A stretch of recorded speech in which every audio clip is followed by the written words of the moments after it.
정혁진 변호사님 모시겠습니다. 네, 안녕하세요. 예, 반갑습니다.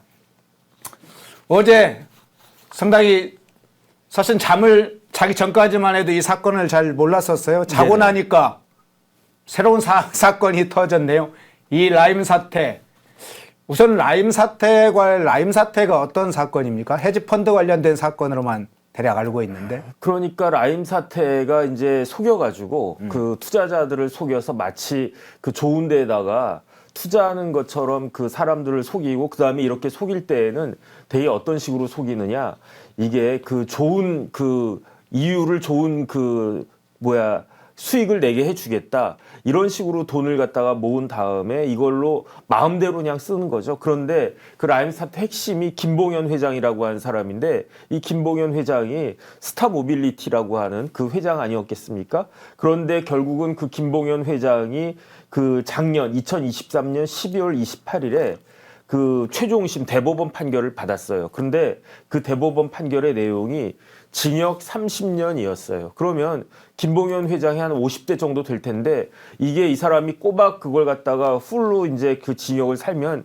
80살이나 돼서 나오는 거 아니었겠습니까? 거기에다가 769억까지 추징을 당했으니까 뭐 돈이 얼마나 많은지는 모르겠지만은 769억을 추징당하고 징역 30년을 갖다가 살면 그럼 거의 뭐 이번 생은 끝나는 거 아닌가, 이 생망 아닌가, 그런 생각이 드는데, 그런데 이런 그 사건을 막기 위해서 김봉현 씨가 옥중 편지를 갖다가 냈다는 거였거든요. 그런데 그 옥중 편지 내용이 그때 좀 충격적이었는데 그래도 긴가민가 했었어요. 왜냐하면 옥중 편지의 내용이 뭐였냐면은, 이게 민주당 검찰이, 그러니까 다른 데도 아니고 검찰이 민주당의 정치인, 그 다음에 청와대 그때 강기정 수석이 정무수석이었나요? 정무수석입니다. 청와대 강기정 정도는 잡아달라. 그러니까 기동민 정도는 안 되고 강기정 정도는 잡게 해달라. 그 이야기는 뭐냐면은, 이렇게 민주당 정치인이나 그 강기정 그 청와대 수석이 무슨 아주 이렇게 큰 비위가 있었던 것처럼 그렇게 진술을 해달라, 거짓말을 해달라라고 누가 이야기했다? 검찰이 이야기했다. 어떤 이야기를? 거짓말을. 그러니까 강기정이 나한테 뭘 아주 비리가 있다라고 그 거짓말을 해달라고 그 검찰이 부탁했다는 거 아니었겠습니까?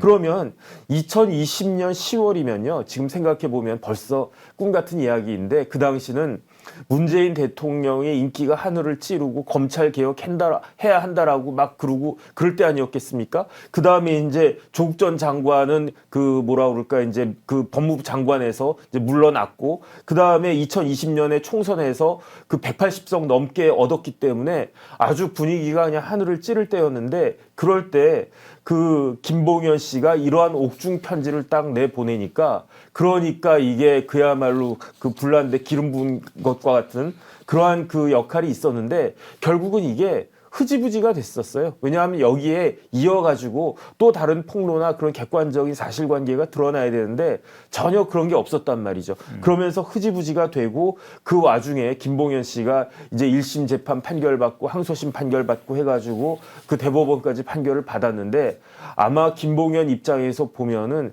깜짝 놀랐을 거예요. 그 대법원 판결이 이제 확정된 다음에. 왜냐하면 자기는 이제 이번 생활에서는 끝이다. 거기에다가 그 누나까지도 아마 연루가 돼가지고 그 와중에 김봉현 씨가 뭐 이렇게 도망가고 뭐 그런 것도 있었거든요. 그러니까 왜냐하면 이렇게 중형이 내려질 걸 갖다 아니까.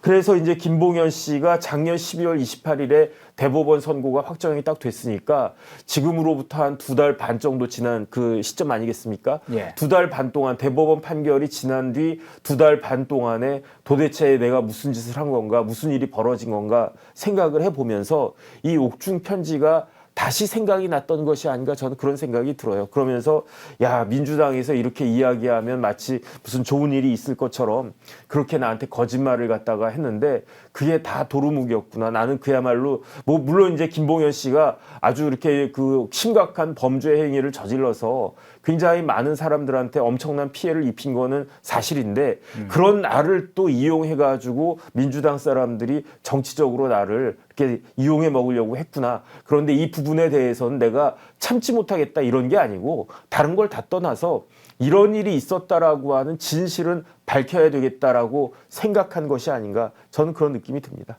예.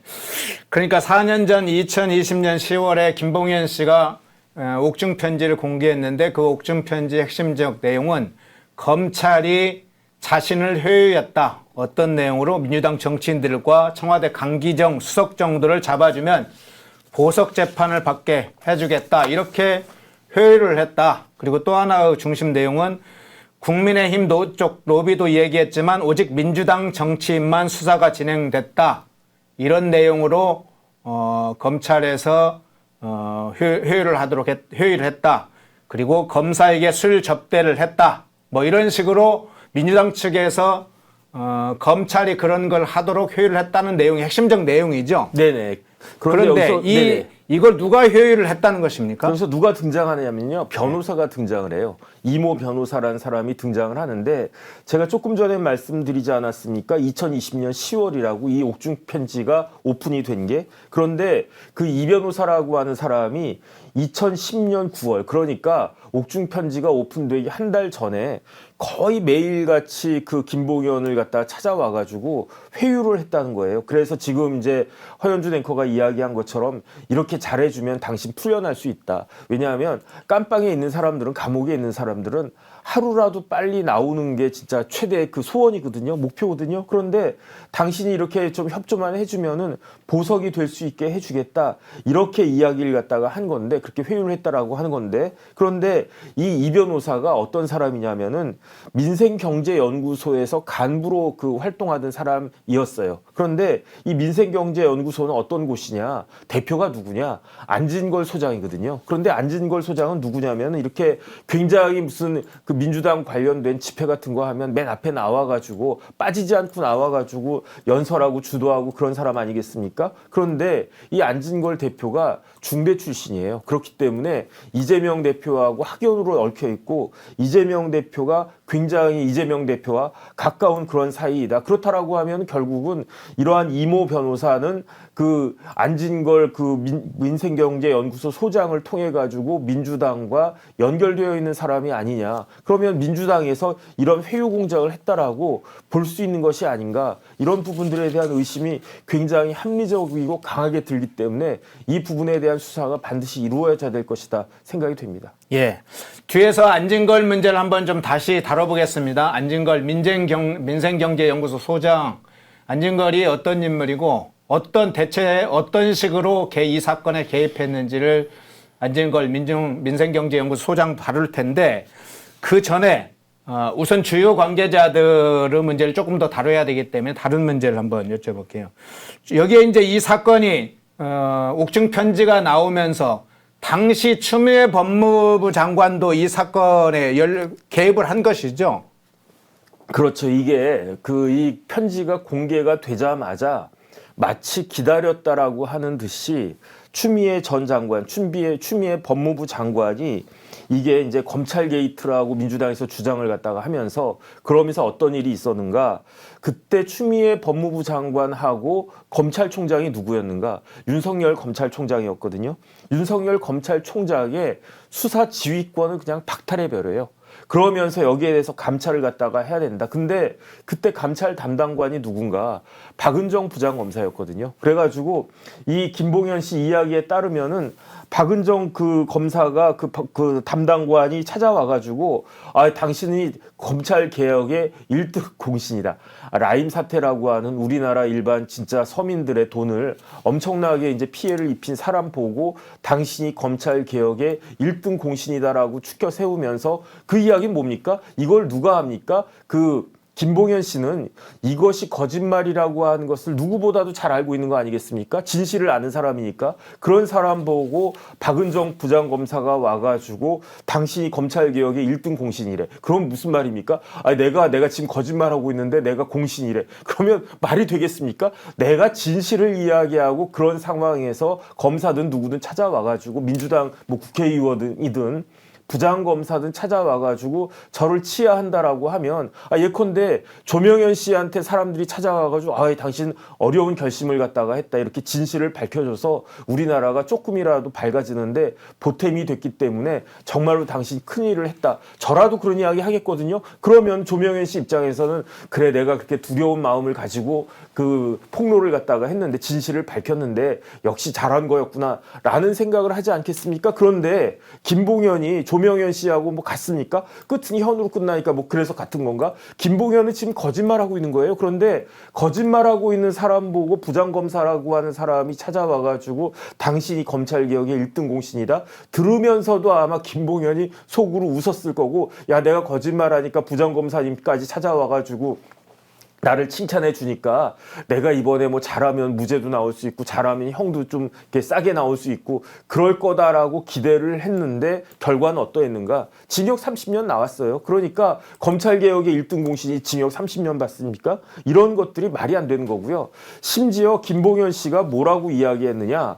박은정 부장검사가 그 자리에서 자기가 보고 있는 앞에서 그러니까 구속돼서 수감되어 있는 그런 사람들 앞에 그 사람 앞에서 피의자 앞에서 핸드폰 꺼내가지고 법무부 장관한테 전화를 갖다가 하면서 이거 감찰 내용이 이러이러합니다라고 듣게끔 그렇게 그 전화했다는 겁니다. 이게 말이 됩니까? 아니 어떤 부장 검사가 구속되어 있는 피의자 앞에서 전화기를 꺼내 가지고 검찰총장도 아니고 검사장도 아니고 그 위에 법무부 장관한테 그 보고를 갖다가 합니까? 이런 모습을 보면서 김봉현 씨가 무슨 생각을 했겠는가? 그러니까 이런 것들은 다 드러날 수밖에 없다. 그러니까 세상에 비밀이란 없는 거고요. 진짜로 지난 정권에서 민주당이 어떤 짓을 갖다가 했는지가 하나하나씩 드러날 수밖에 없는 것이 아닌가 싶습니다. 네.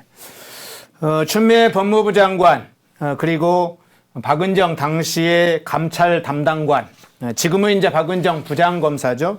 박은정 부장검사가 조국혁신당에 입당했다는 얘기도 있던데요. 아니, 그러니까 박은정이 이제 부장검사로 퇴임하고요. 예. 그때 이제 퇴임하느니 마느니 왜냐하면 뭐 징계받고 그랬기 때문에 퇴임할 수 있느니 마느니 그런 약간 논란이 있었는데 그 다음에 박은정 검사의 남편이 누구냐면은 검사장이잖아요. 이종근 검사장. 그러니까 부부 검사인데 부부 검사가 쌍으로 제가 봤을 때는 거의 정치 검찰의 끝판왕이 아니었던가 저는 그런 느낌도 드는데 어찌됐든지 간에 박은정 씨는 검찰 그만둔 다음에 요번에 조국당에 이제 그 영입 인재로 뭐 10번 안에 들어갔을 거예요. 그럼 이번에 그 여자니까 더군다나 여성이니까 이번 비례대표도 뭐 13579 뭐 그 정도는 받지 않겠습니까? 그렇게 되면은 박은정 같은 사람이 또 국회의원이 되는 그러한 모습이 지금 또 그 펼쳐질 것이다. 저는 그런 생각이 듭니다. 예.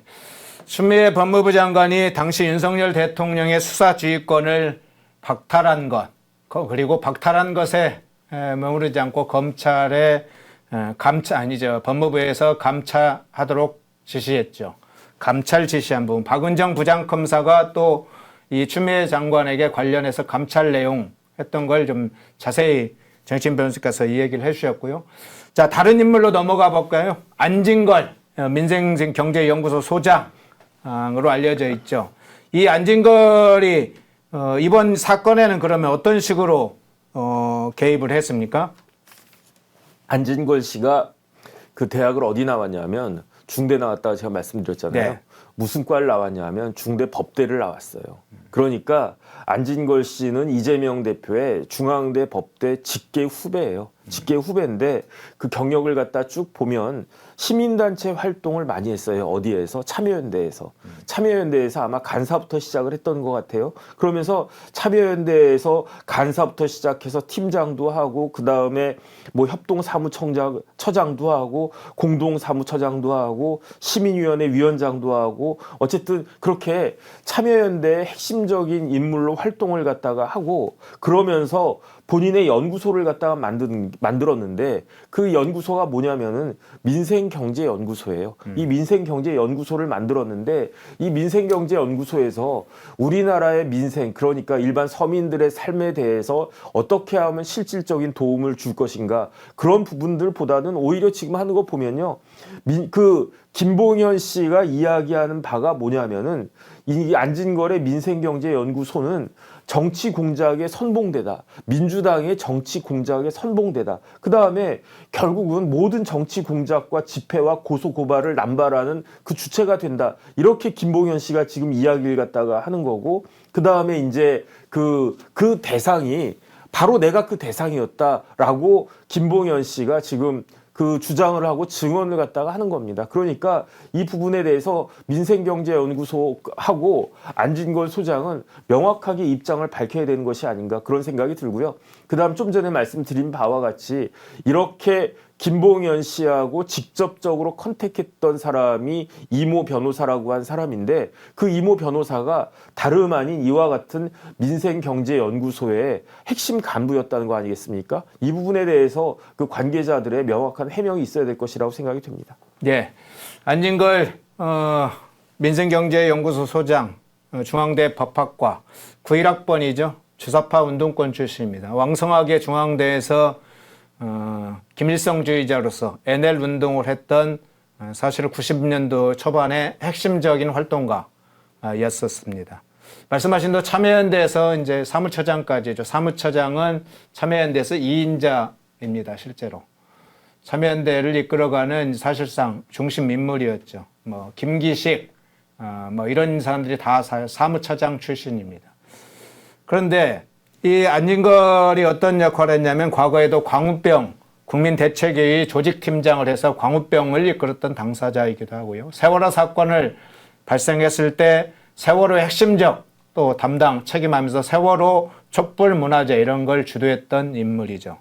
촛불 승리 전환행동 상임 공도 대표도 맡았는데 이 안진걸이 이번 사건 관련해서 윤석열 검찰총장을 고발했었네요. 보니까. 그러니까요. 왜냐하면 이것과 관련해가지고 검찰들이 검사가 그야말로 이제 김봉현 씨의 약점을 잡아가지고 김봉현 씨가 결국은 그 범죄를 저지른 거 아니겠습니까? 그러니까 너 내 말 안 들으면 죽어 이런 식으로 약점을 잡아가지고 민주당을 공략하려고 했다라고 하는 것이 민주당의 주장 아니었습니까? 그런데 실질적으로 현실은 뭐냐면은 민주당이 김봉현의 약점을 잡아가지고 검찰을 공격하려고 했던 것이 진실이고 실체였다. 이것이 다름 아닌 당사자인 김봉현의 증언으로 인해서 드러나고 있고 밝혀지고 있는 것이다. 그렇다라고 하면 만약에 이제 안진걸이 그 윤석열 당시 검찰총장을 고발 갖다 한 거 아니겠습니까? 이거는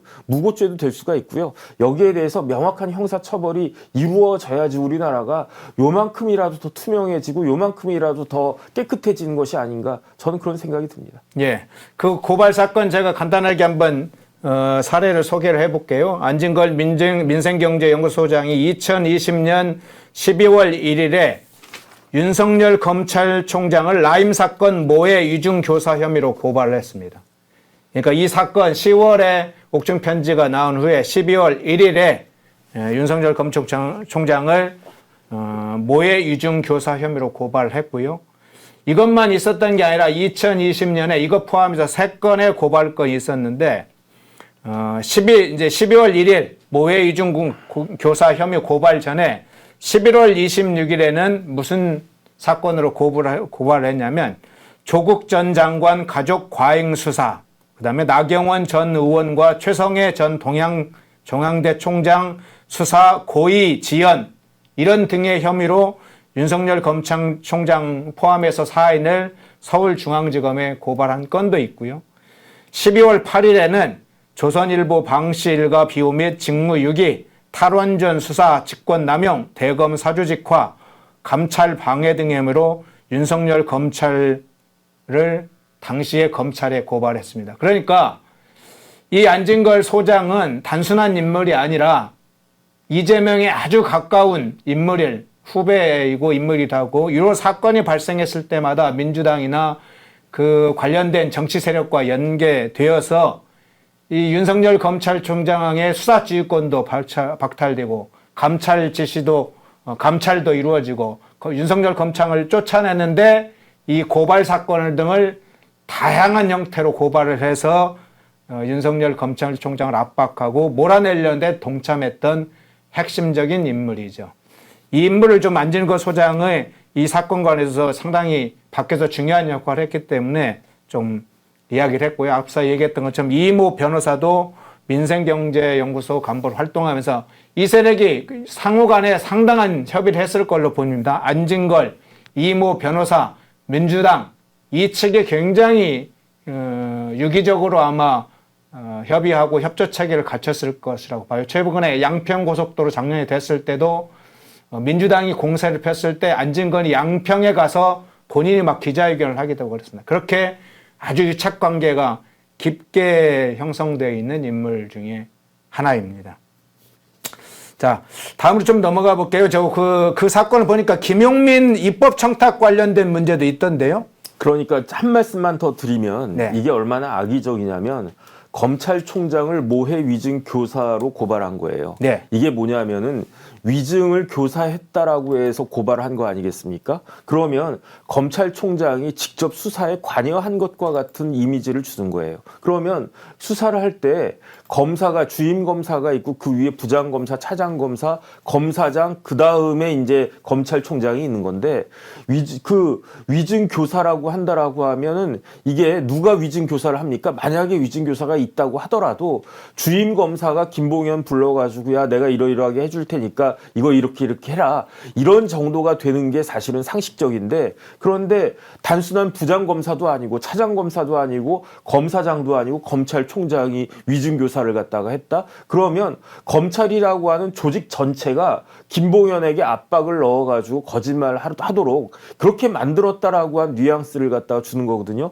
이거 새빨간 거짓말 아닙니까? 그러니까 이러한 그 모해 위증교사로 고발했다라고 하는 게 일반 사람들한테는 그런 이미지로 비춰지는 거기 때문에 굉장히 악의적이다. 그런데 여기서 위증교사라는 이야기 나오잖아요. 예. 위증교사 하면 누가 생각납니까? 이재명 대표가 생각나잖아요. 실질적으로 위증교사한 사람은 이재명 대표인데 그 쉽게 말하면은 이재명의 민주당이 그 2020년이면 이재명의 민주당은 아니었고 뭐 문재인 대통령의 민주당이나 뭐 그 정도 됐겠죠. 어찌됐든지 간에 그러한 민주당이 김봉현에게 위증 거짓말을 교사한 것은 누구였느냐? 검찰이 아니에요. 검사들이 그렇게 나쁜 사람들 아니거든요. 제가 검사들 많이 아는데 검사들 이렇게 나쁜 사람들 아니에요. 그냥 검사들은 어떻게 하느냐. 범죄자들 잡아가지고 범죄자들 처벌해야 되니까 범죄자 입장에서는 검찰만 없으면 내가 그 범죄 저지르고도 떳떳하게 범죄 수익이 누르면서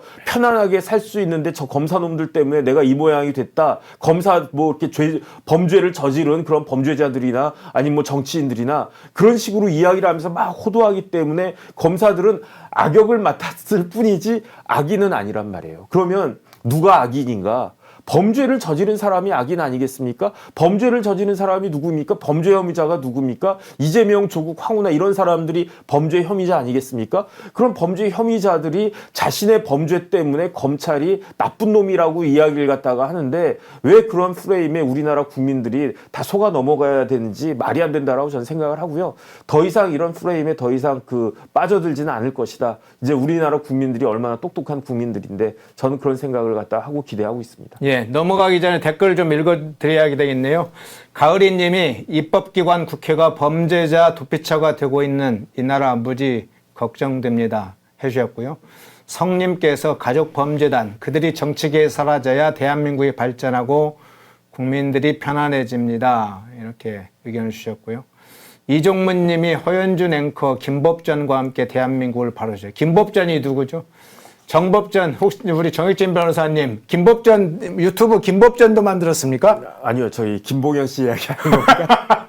김봉현 씨가 정법전입니다. 정법전 TV가 있죠. 정익진 변호사님이 하는 정법전 TV. 대한민국을 바로 세우시오. 응원해 주는 것으로 이렇게 생각하겠습니다. 예, 아까 이제 이야기를 하다가 조금 저희 집사람이 김 씨예요. 아, 그래요?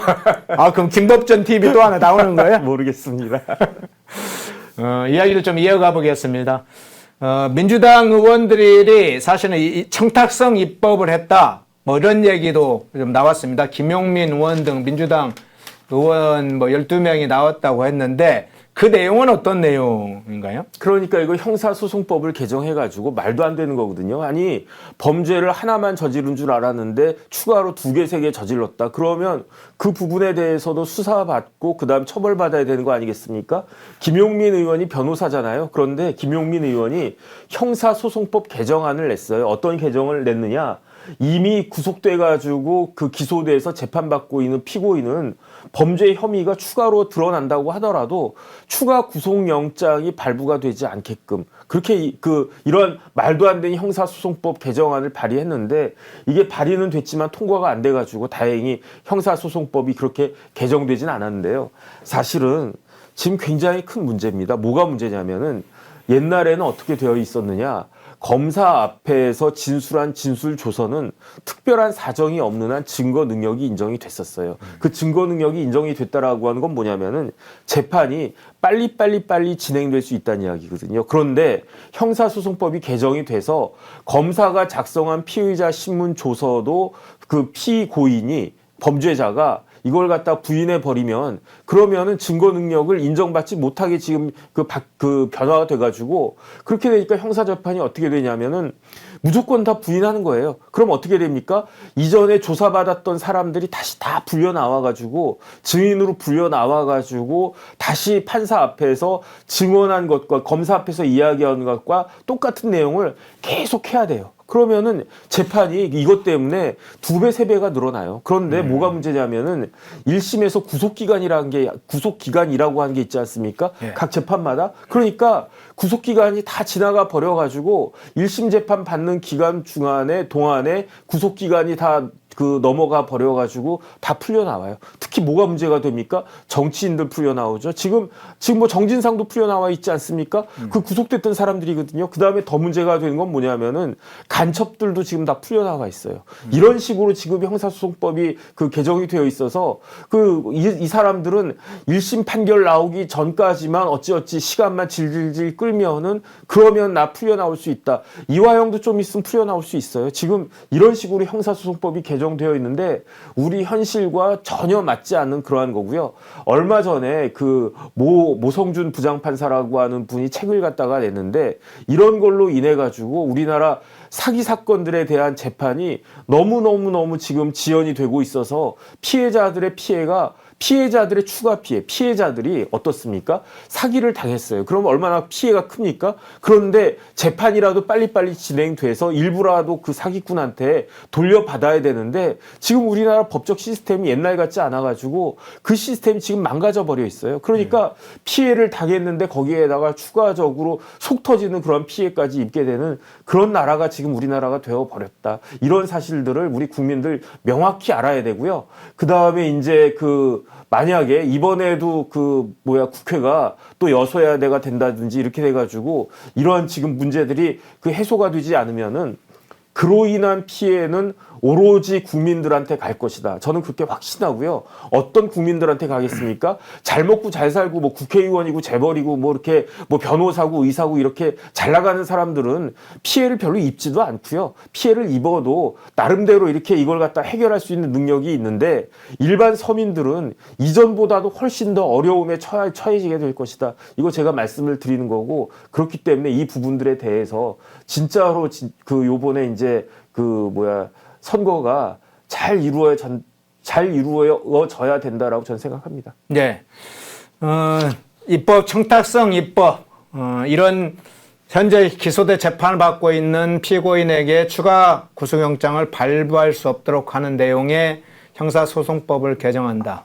그것의 피해, 이런 것도 얘기를 했는데, 이게 이제 민주당 의원들이 상당히, 김용민 의원 등 민주당 의원 12명으로 일단 나와 있습니다.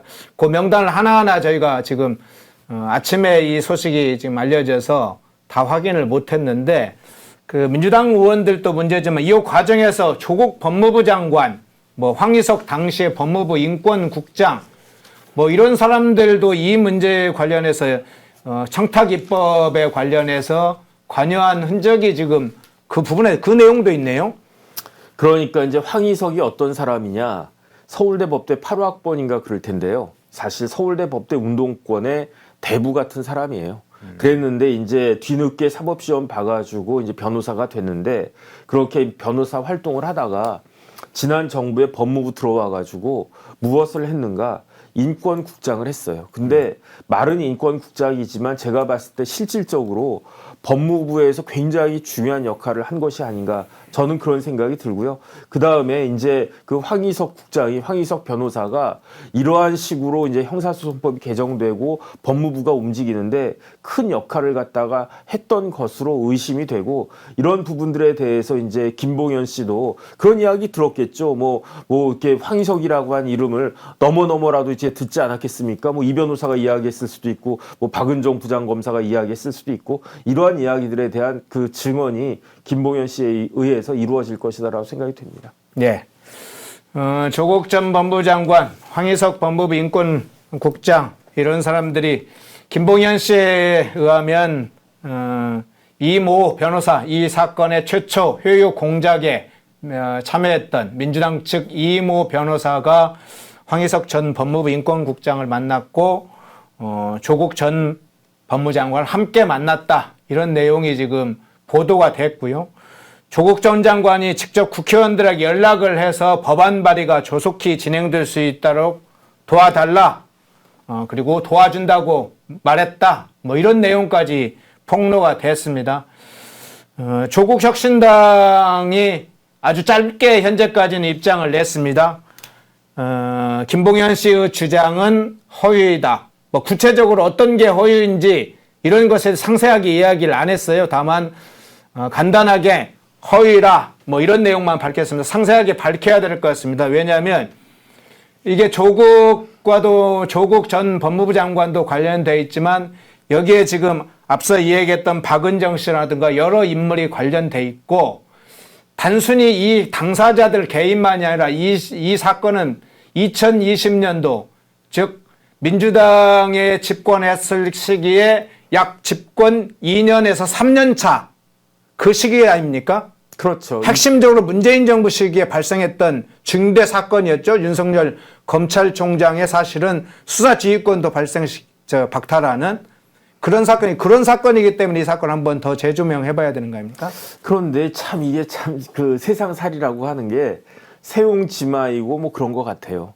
만약에 이런 일들로 인해 가지고 당시 윤석열 검찰총장의 수사 지휘권이 박탈되지 않고 뭐 이런 일이 없어가지고 수사 지휘권도 박탈되지 않고 그랬으면 과연 윤석열 검찰총장이 그 임기를 중간에 그만두고 나와서 정치인으로 변신을 갖다 했었을 것인가. 그 다음에 오히려 제가 봤을 때 이번 지난 재작년의 대선은 기적 같은 일이에요. 왜냐하면 국민의힘 쪽에서는 아무런 대권 후보가 없지 않았습니까? 지금 민주당과 같은 그런 처지 아니었겠습니까? 그런데 그럼에도 불구하고 이런 일들이 벌어짐으로 인해 가지고 윤석열 검찰총장이 정치인이 되고 그러니까 그 다음에 이제 이런 부분들에 대해서 다 이렇게 하나씩 이렇게 오픈이 돼가지고 그 윤석열 대통령이 되신 건데 저는 어떤 생각이 드냐면요. 왜 이렇게까지 지난 정권에서는 검찰에 대해서 못마땅하게 생각하고 왜 이렇게 검찰을 죽이려고 했는 것인가.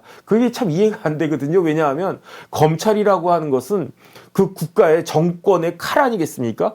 왜 자기가 쓸 수 있는 칼을 왜 이렇게 부러뜨리지? 라고 생각을 갖다가 하는 것인데 저는 제 개인적인 생각으로는 두 가지가 생각이 나요. 첫 번째는 노무현 전 대통령이 저렇게 이제 그 세상을 떠나게 된 게 이게 검찰 탓이다라는 그런 생각이 굉장히 강한 것이 아닌가. 그게 첫 번째 감정적인 문제고 두 번째는 실질적으로 지금 드러나는 걸 쭉 보면은 대표적인 건 이재명 대표이고 뭐 황우나 조국 뭐 누구누구 할 거 없이 온갖 그 다음에 뭐 송영길도 해가지고 뭐 돈봉투수 20명 그 다음에 지금 또 찾아보면 또 얼마나 많겠습니까?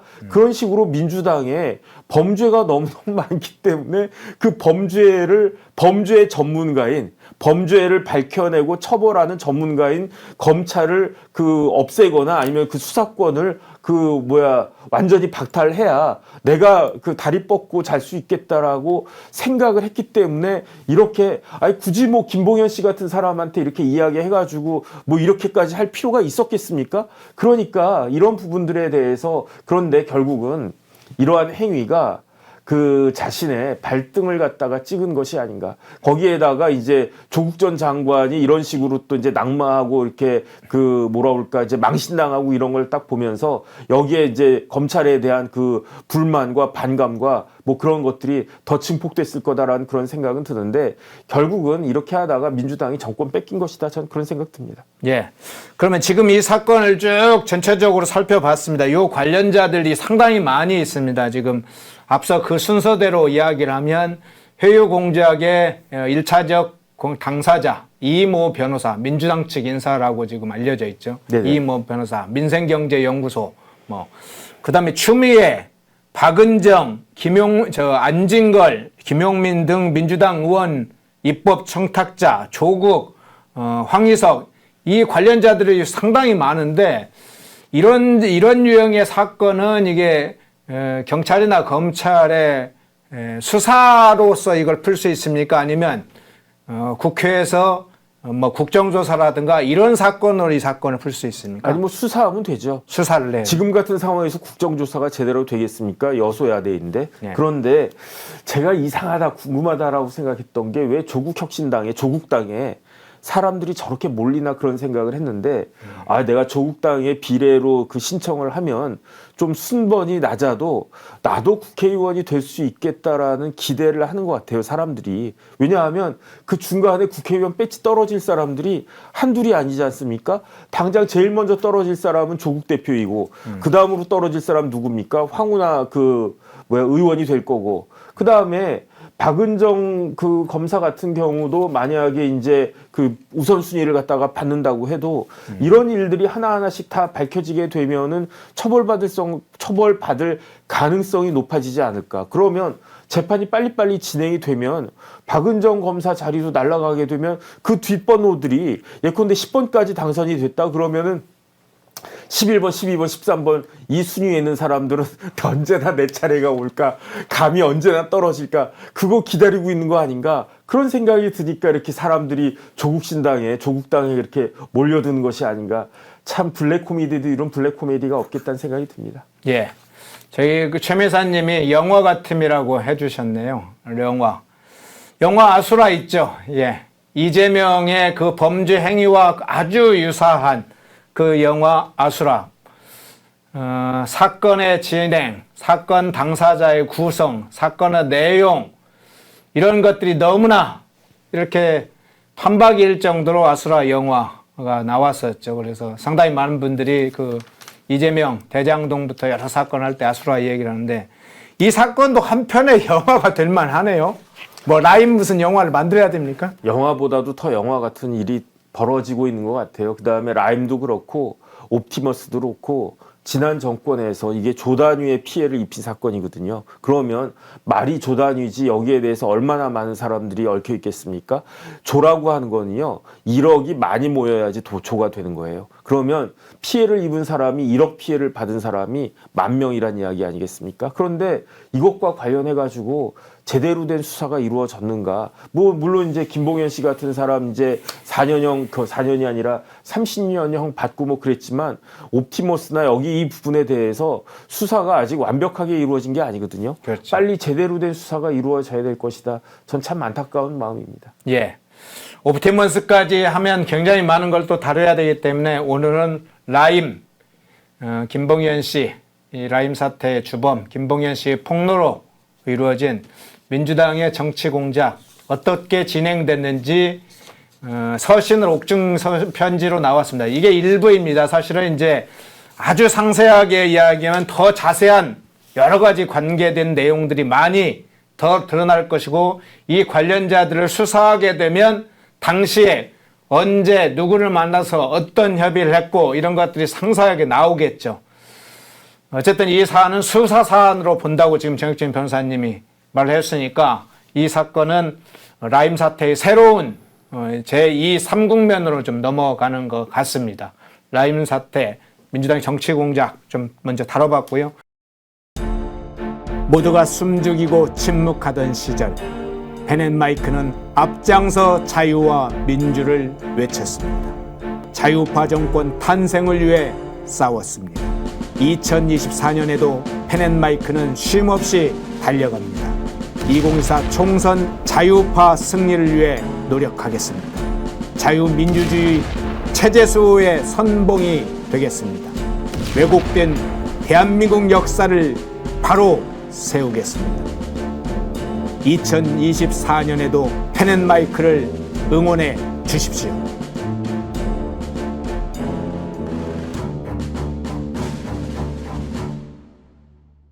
인터넷 검색창에 펜앤마켓을 검색해 주세요. 펜앤마켓은 펜앤드마이크 구독자분들을 위한 종합 쇼핑몰로 좋은 상품으로 온라인 최저가를 목표로 하는 마켓입니다. 많은 관심과 사랑 부탁드립니다.